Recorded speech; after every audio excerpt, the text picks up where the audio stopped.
From my very first meeting with Bill Gates, it was clear he was someone you could learn from. That grilling in a tiny Microsoft conference room in the summer of 1992 was one I'll never forget. From then, through my time as vice president of HR, when I was afforded many one-on-one meetings with him, I learned many things from Bill Gates. Here are 3 that stick with me. 1. Dig for answers. That first meeting was just days after the Fox software team arrived on the Microsoft campus in Redmond. Microsoft had paid over $170 million for the company, and it was clear Bill wanted to see what he bought. 6 of us, 2 of our top developers and me as the development manager, joined the owner and 2 program managers for our introduction to Bill. We were totally unaware how extraordinary a small face-to-face with him was. Pleasantries were rushed through quickly, and it soon became clear the real reason for the meeting. Our product, Fox Pro, was many, many times faster than Cirrus, the Microsoft product it competed with, later released as Access.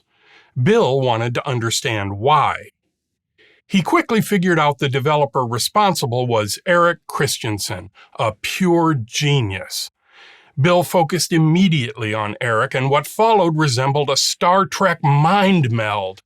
Bill shot in rapid-fire more and more detailed questions until they were discussing the movement of single bits and the size of the Intel 8386 instruction cache. As quickly as it began, the meeting ended. Bill nodded and smiled, almost proud of himself. He'd gotten his money's worth. We were free to go.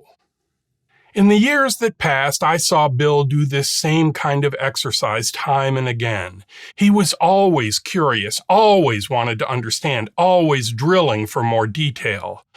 As a younger man, this drilling was harsh and aggressive. As he got older, his passion for detail never left, just his method for getting there mellowed. Bill and I are only 6 months apart in age, and during the time when I worked with him, I watched both of us grow. Maybe it was having children, maybe it was working with ever larger organizations, maybe it was just getting wiser with age. But both of us learned how to get to the details without making a mess in the process. 2. Smell the bull. A bigger part of the reason for the drilling went far beyond fascination with the details. It was much more than just checking that the work was done. It was to identify the people who slung the bull, the people who, when cornered, just make things up. It seemed that Bill learned early on that pressing for details until failure resulted in 2 kinds of responses. There were the people who were strong enough to admit, in the face of the then richest man on the planet, that, I don't know. And then there were those who just started making things up, guessing at answers, pulling things out of thin air. Bill wielded that cudgel with dexterity. His responses to obvious bull was almost always, "That's the stupidest f***ing thing I've ever heard." If it was egregiously wrong, he would throw in a personal insult or 2, questioning one's parentage or education. The latter faded with time as he received feedback about how little the personal invective helped. But Bill's ability to smell the odor of falsehood only seemed to improve with age. Later, you could tell you were in trouble just from his facial expressions, that look of disappointment that told you, oops, perhaps I should retreat here. It was hard to be in those rooms many times and not pick up some of that skill. I began to see the same kinds of signs. I learned to watch for the flittering eyes, the unsure tone, and the smell of desperation. In time, I could recognize the face of someone who it seemed would rather die than say, I don't know, but I'll find out and get back to you. 3. Synthesize from nothing.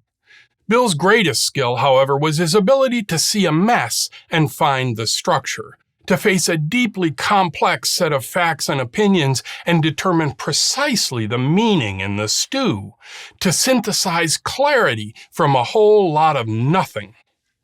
Too many times to count, I was in a project update with Bill and watched this skill at work.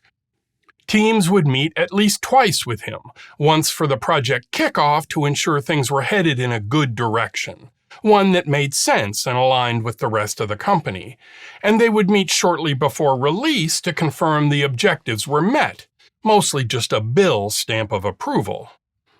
The largest or most important projects were subjected to interim reviews, as many as 2 or 3 as the project progressed. It was at the start or during these interim reviews when this synthesis often happened. A team would bring in a deeply complex set of issues, perhaps a fractured product market with a lot of competition and a broad range of possible technical opportunities to address the market. They would have miles of data and dozens of opinions on the correct path. They would say, we're struggling to decide if we should do X and build this, or head towards Y and build that. Within seconds, Bill had absorbed it all. Somehow, some way, he found the 2 or 3 variables that mattered. He would blurt out, "Don't you see? This and that are what matters. It's so clear you should do X." The whole room would be silent, and then realize how right he was. Agreement was widely reached, a path was charted, the meeting soon adjourned. When I first saw this happen, I was sure it was simply people agreeing with the boss. I later realized the Microsoft culture wouldn't let that happen. If he was wrong, one of the senior people in the room would call him out. Someone who had earned his respect would have shot back, "That's the stupidest thing I've ever heard," and laughed. No, he was virtually always right. He had found the 2 or 5 things that really mattered, the variables that changed the equation, and from there the choice was obvious. Some of this was because he sat at the top of a large organization that itself was at the top of a large market. He had contacts, perspective, and visibility that many of us did not. But most of it was because of him, his skill at seeing both the details and the whole picture in one frame.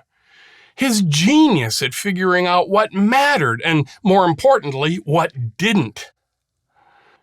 I'll admit I never learned how to do this, at least not at his level.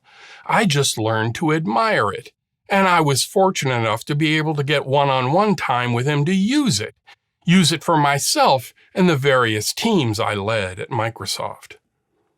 I learned a lot from spending time with Bill Gates. All the noise around his personal life that may have surfaced recently have done little to dampen that. When I think of how much the opportunity to be in the room with him taught me, I just smile.